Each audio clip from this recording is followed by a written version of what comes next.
Plus besoin d'aller étudier en France, aux États-Unis ou au Canada. EISA distingué premier prix excellence de la qualité CEDEAO vous offre des formations de qualité. 80% des diplômes opérationnels, licences et masters de l'EISA sont accrédités par le CAMES. EISA certifié ISO 21001 version 2018 et ISO 9001 version 2015 forme au DECOGEF et DESCOGEF pour devenir expert comptable de l'UEMOA. EISA dispose d'une licence en sécurité informatique, cybersécurité et cybercriminalité pour acquérir des connaissances en technologie data center, big data, intelligence artificielle, etc. et d'une licence en génie logiciel, diplôme d'ingénieur de travaux informatiques reconnu par le CAMES. Cours en ligne disponible en partenariat avec l'AEF. Pour les 15 ans de l'EISA, gagnez 100% de bourse d'études et frais comptés à partir de 0 francs. Site web www.eisatogo.com.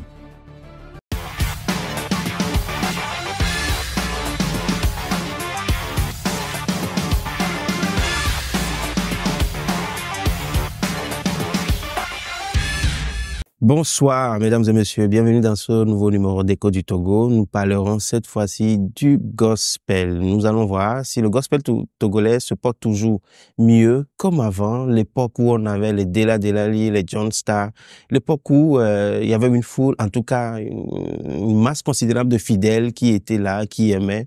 Et même au-delà des fidèles, on verra justement avec un spécialiste de la question, mais on verra qu'est-ce qui fait que ça cloche peut-être.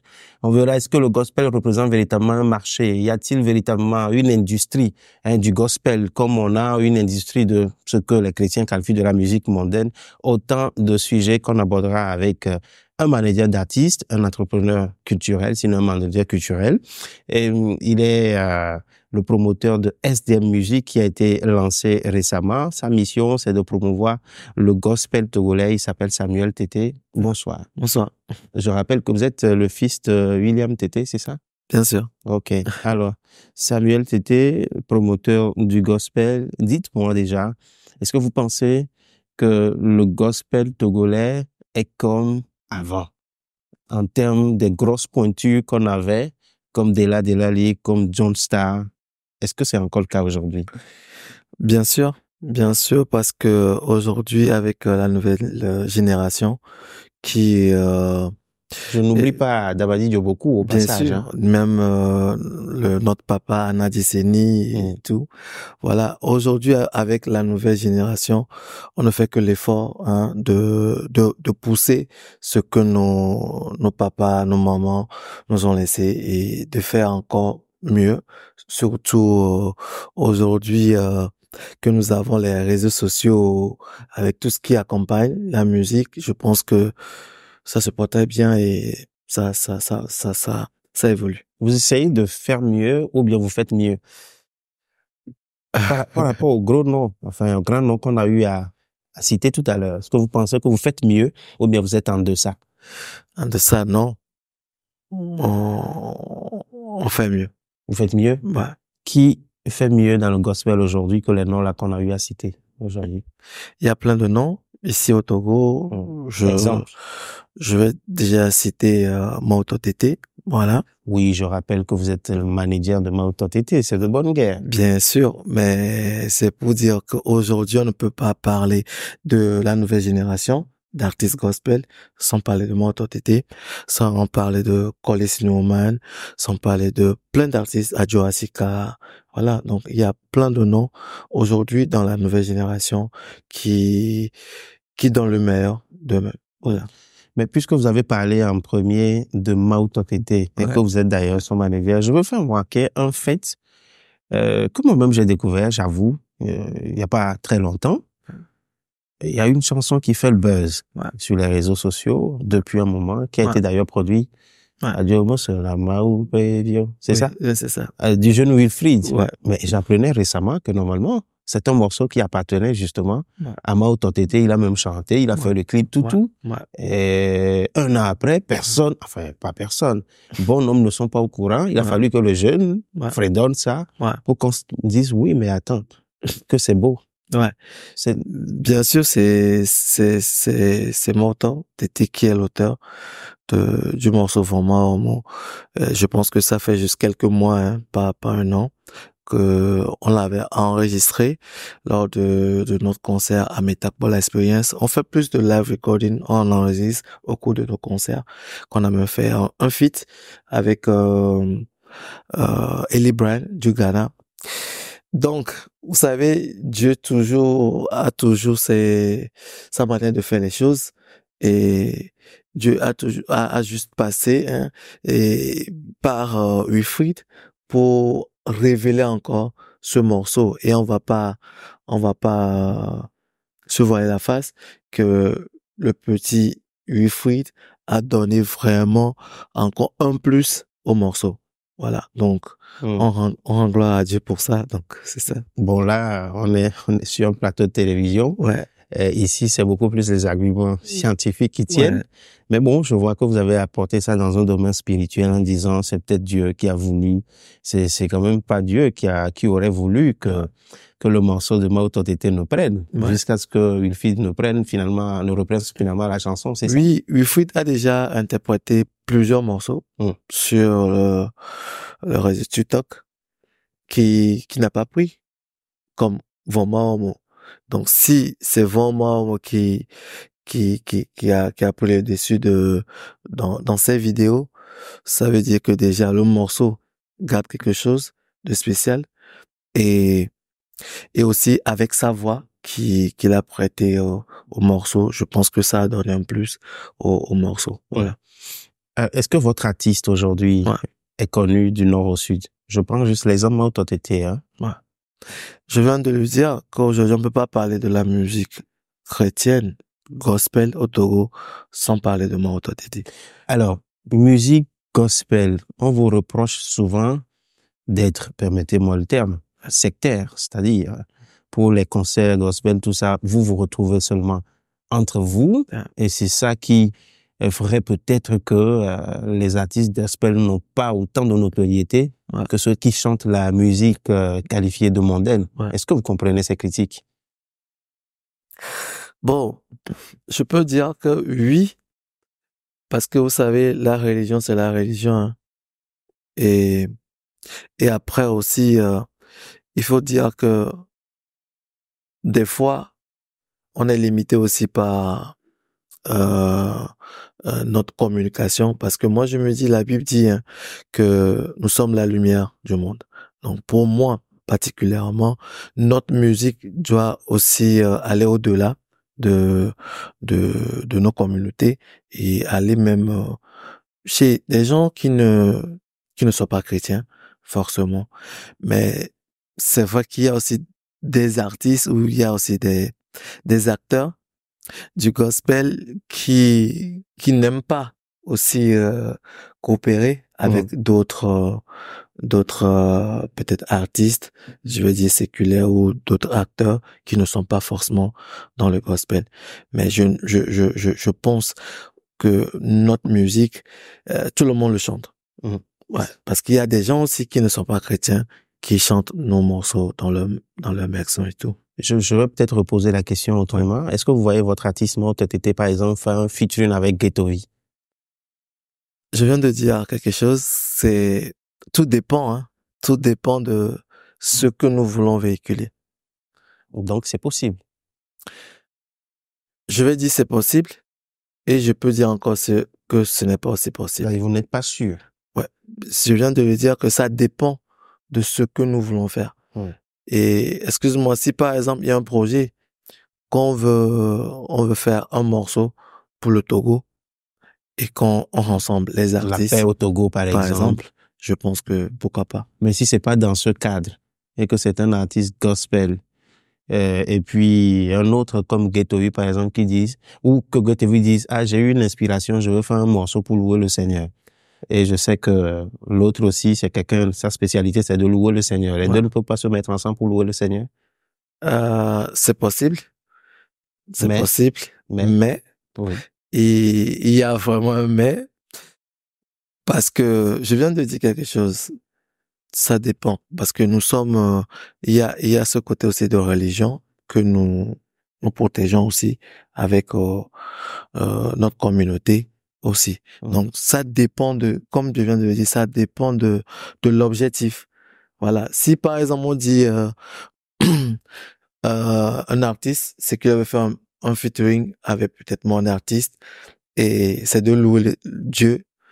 Pourquoi? C'est pas forcément dans un morceau qu'on doit, c'est pas en faisant seulement le morceau qu'on va louer le Seigneur. Je comprends que pour des questions, pour des raisons religieuses, Ouais. ça va être compliqué, mais une dernière question dans ce sens et puis on va avancer. Est-ce que vous voyez bien, moi, Totété, aller faire un concert dans une boîte de nuit?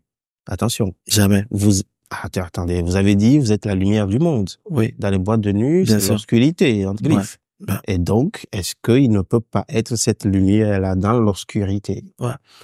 Je pense que votre question me rappelle l'année passée, en décembre, où un promoteur m'avait appelé pour un événement, bien sûr, qui doit se faire dans une boîte de nuit. Et il m'a proposé un cachet qui était très bien, mais lui-même me disait déjà qu'il n'est pas sûr qu'on va accepter, mais il veut tenter parce que il pense à minuit qu'on fasse un concert gospel. J'ai dit, c'est bien, mais je suis désolé qu'on ne peut pas. Ça ne fait pas partie de nos principes. On peut évangéliser, mais il faut faire aussi très attention à certains lieux. À ne pas être évangélisé soi-même. Bien sûr. Non, mais attendez, si vous êtes la lumière. Si, par exemple, oui, vous savez, par exemple, si nous parlons de boîte de nuit, oui. Est-ce que c'est seulement la nuit, là, que les gens vont dans les boîtes de nuit? Mais est-ce que, à part les boîtes de nuit, ne sont pas à certains lieux ou qui ne sont pas risqués, par exemple? Puisque nous sommes sur un terrain religieux et que la Bible, c'est l'élément de référence qu'on a. Bien sûr. Il me semble que j'ai lu dans les Écritures que Jésus mangeait avec des gens de mauvaise vie. Bien sûr. C'est ça, non? Bien sûr. Mais pourquoi vous ne pouvez pas rentrer dans une boîte de nuit avec l'intention de je m'en vais, je fais un concert là-bas, peut-être une adoration, et en ce moment, le Saint-Esprit descend et tout le monde devient illuminé. Déjà, même les gens qui vont dans les boîtes de nuit ne sont pas prêts pour qu'on vienne évangéliser. Non, pas forcément évangéliser. Vous savez, qu'en chantant, des choses peuvent se passer. Bien sûr. Si l'artiste est vraiment inspiré. Si c'est en chantant, je pense que il y a nos morceaux qui sont sur les plateformes. C'est pas forcément quand on sera là-bas que les choses vont se passer. Même en écoutant le morceau à la maison, le Seigneur peut passer par ça et toucher la personne. Et je précise que chacun avec sa mission. Voilà, je peux pas condamner quelqu'un qui va dans les boîtes de nuit pour évangéliser pas avec ces morceaux. Non, parce que si c'est ce que le Seigneur le demande de le faire, je pense que voilà, il a le droit. Alors, parlons de l'aspect commercial du gospel togolais. Est-ce que c'est vendable, le gospel? Bon, pour être franc, ici au Togo, non. Mais ailleurs, oui. Ailleurs, je vais dire oui parce que il y a des gens qui comprennent en fait que l'évangile, elle est gratuite, bien sûr, mais tout ce qui est entoure, on peut en faire du business. Ouais, parce que on dépense. La Bible dit, vous avez reçu gratuitement, donné gratuitement. Oui, là, ce que la Bible dit, Bible avec vous, ce que la Bible dit que nous avons reçu gratuitement, la Bible n'a pas dit qu'on a reçu nos œuvres gratuitement, non. Si par exemple, je vais enregistrer, je vous donne l'exemple, en tout cas nous, par exemple, quand je parle de nous, je parle du staff de Mototété, pour notre deuxième album, on a dépensé des millions pour le faire.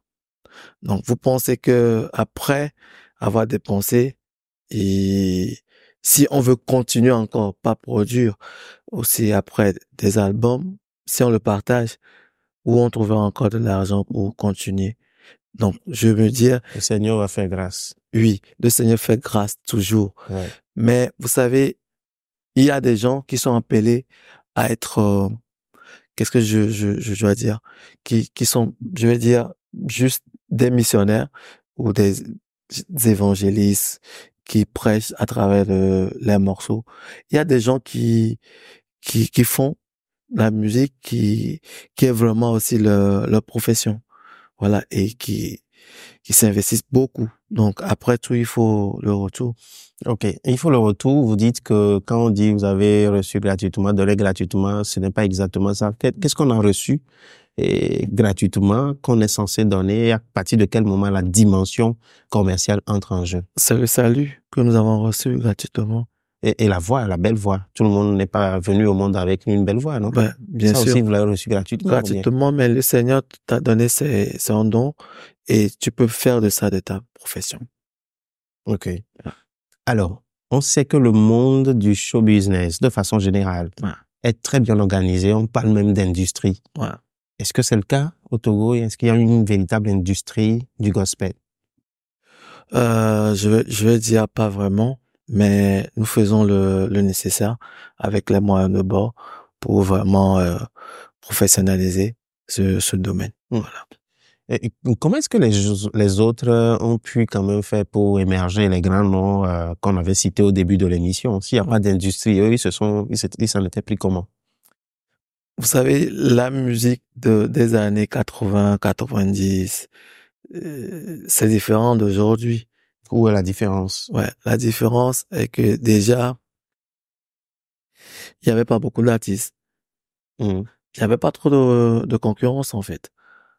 Ouais, donc, à peine, tu vas avoir peut-être 5 artistes qui sont là. Mais aujourd'hui, vraiment, le nombre est vraiment très vaste. Donc, déjà, pour faire leur promotion et tout, je pense que ils dépensent pas vraiment pour faire la promotion. Voilà, parce que je suis sûr que dans ces années-là, peut-être qu'on a Radio Lomé qui est là, peut-être.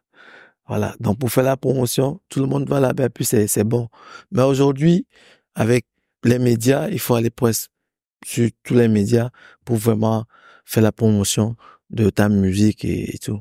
Il y a les médias sociaux aussi, hein, n'oubliez pas. De la même façon où, à l'époque, il y avait peut-être qu'un seul média, mais peu d'artistes. Aujourd'hui, il y a plusieurs artistes et plusieurs canaux également de promotion. Est-ce que ça revient pas au même quelque part? Non, parce que aujourd'hui, les gens professionnalisaient vraiment le domaine.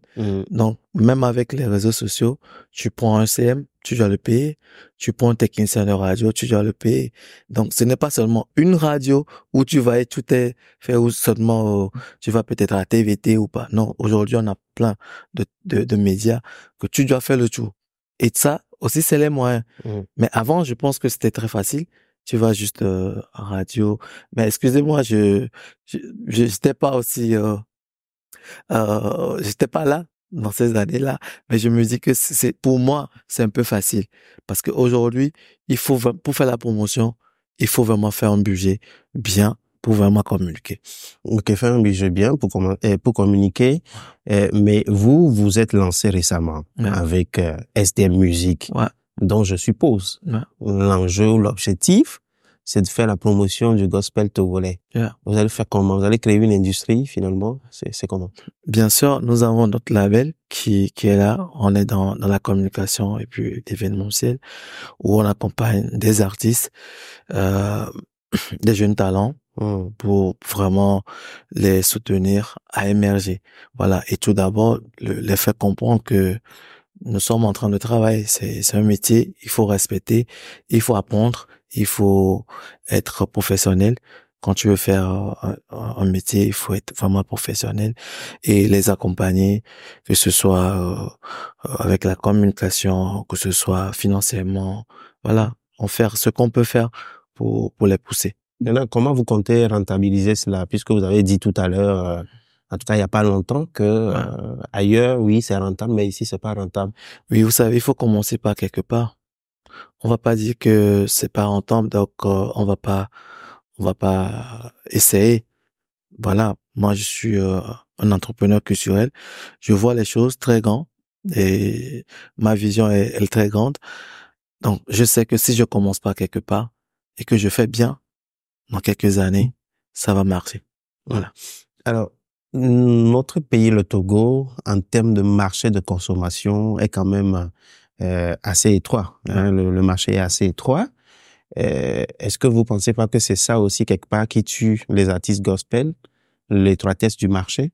Bien sûr, parce que il faut dire aussi que déjà, même chez nous ici au Togo, à part Lomé, les autres villes, on n'a pas l'habitude de faire des concerts. Malgré que ils connaissent les artistes qui sont à Lomé, oui, mais on n'a pas vraiment, parce que pour aller faire un concert, par exemple, à Saint-Cancé, il faut prendre tous les matériels de Lomé. Donc, tu vois, tu peux pas aussi rentabiliser parce que même si tu fais les tickets, ça ne peut pas aussi suffire vraiment à ce que tu dépenses. Donc, voilà. Donc, Et si vous partiez de cette approche-là, par exemple, pour viser l'international, ce qui est très rare, il n'y a pas assez de musique gospel togolaise qui se retrouve à l'international. Vous avez fait la remarque aussi? Bien sûr. C'est dû à quoi? Vous savez, les artistes togolais sont très talentueux. Je fais pas la bouche, mais nous avons des artistes qui sont très talentueux. Mais comme on vient de le dire, si je prends le cas du Nigeria, par exemple, qui ont vraiment les labels de production et tout, qui accompagnent les artistes. Quand toi, l'artiste, tu es dans l'autoproduction, tu peux pas t'en sortir seul aussi. Parce que c'est pas facile de s'en sortir seul. Mais je pense que nous avons juste besoin des producteurs, nous avons besoin des mécènes qui peuvent aussi croire à nos artistes et investir dans ces artistes. Parce que pour aller à l'international, ce n'est pas quelque chose qui est difficile, non. Mais il faut avoir un peu de moyens. Comme je viens de le dire, faire la promotion. Ouais, c'est un peu ça. Sinon, nous avons le désir là d'aller à l'international, mais je pense que par la grâce de Dieu, nous sommes en train de travailler petit à petit et le Seigneur fera grâce. Vous avez fait mention tout à l'heure des producteurs et puis des promoteurs, des mécènes. J'ai l'impression, je ne sais pas si vous la partagez, cette impression, que la musique dite mondaine a plus de personnes, enfin plus de mécènes, plus de soutien financier que la musique dite gospel. Est-ce que mes impressions sont partagées ou je me trompe? C'est vrai. C'est vrai et bon, je veux pas dire quelque chose qui va blesser les gens après. Non, il faut dire. Mais non. Mais vous savez, ils vont comprendre, il faut dire. Mais vous savez, en fait, les gens n'ont pas l'habitude là vraiment de soutenir la musique chrétienne parce que des fois, excusez-moi entre guillemets, il y a certaines paroles de nos morceaux que les gens n'aiment pas. Voilà. Il y a d'autres. Quand on parle de Dieu, quand on parle de Jésus, ils n'aiment pas. Ils n'aiment pas. Ce sont des antichrists. Bon, là, je pense que c'est à eux de le dire. Mais je pense que là où on parle de Dieu, on parle de Jésus, ça fait mal à certaines personnes. Donc, si ça les fait mal, donc tant pis, on va pas aussi les entendre.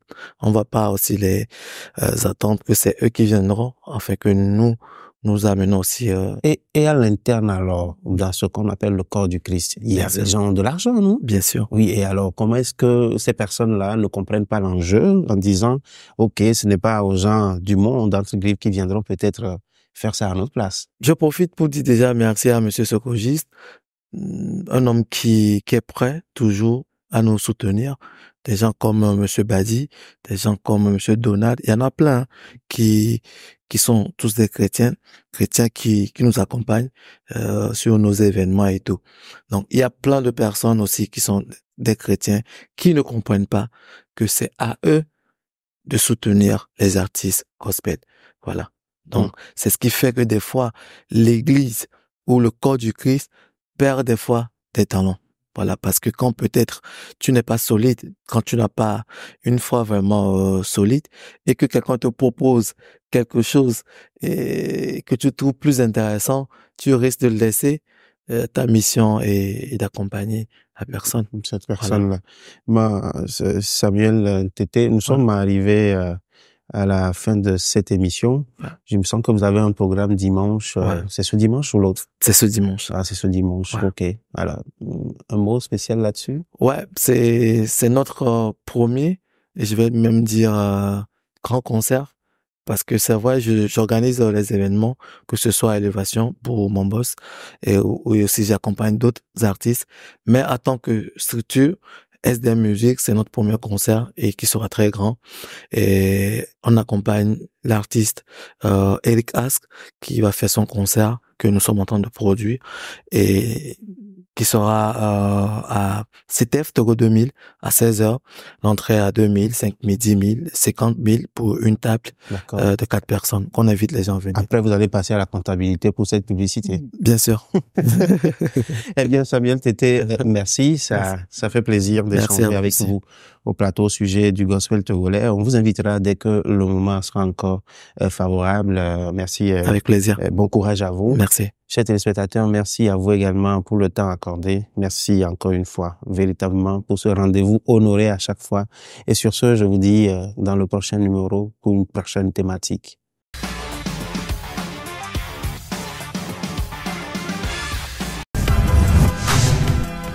Vous avez suivi l'émission Écho du Togo avec l'École supérieure des affaires ESA. ESA, le label des diplômes de qualité.